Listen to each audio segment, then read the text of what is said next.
Talk about you brought up lead scoring for a minute, or you just mentioned it. How's lead scoring being implemented today? I mean, back, I think lead scoring, 10 years ago sort of was the buzzwords of the conference series and all this sort of stuff. And at the time, Targus Info, now Newstar, Mhm. and eBureau, I think, and a couple others started to really build out these lead scoring models for proper distribution, I think, or better yet, lead buying, making sure you're getting the right lead into your system. Mhm. Are companies still utilizing lead scoring, and how are they utilizing it today to sort of really optimize their lead buys? Yeah, I see some companies using kind of that external model of a lead score and bringing that in and then, distributing based on that or prioritizing differently. But what I'm recommending to clients as it relates to lead score is, you can use that score as it comes in. That's great. That's a great indicator when the lead's new. But what happens when the lead is 3 days old? Is that score still valid or not?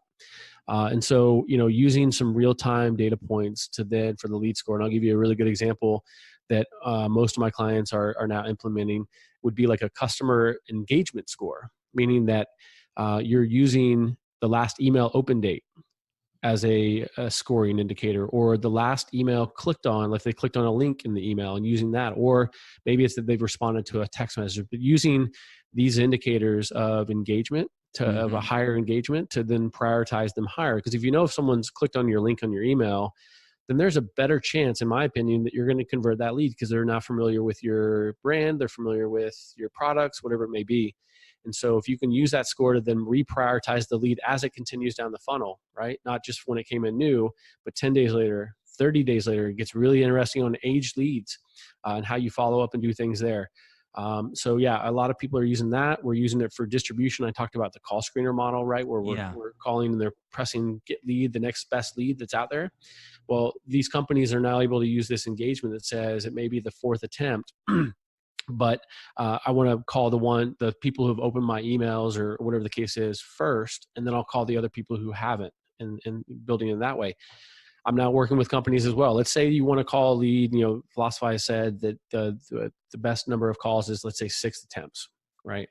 Let's say you had a lead that you wanted to just call 12 times. So I've seen some lenders calling leads. Let's just for math say 10 times.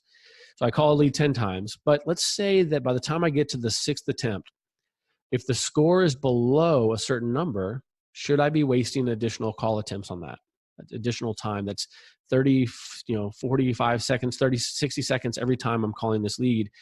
Is that really the best use of my time? Probably not if they haven't opened an email and the score was already low to begin with. So what I'm advising lenders to do and people to do is that if you get to the sixth attempt and the score is still low, go ahead and kick it out to nurture now and start doing drip marketing to them from them. Don't waste time on a phone call. But if you get to the sixth attempt and they've opened emails and those types of things, keep Yep. going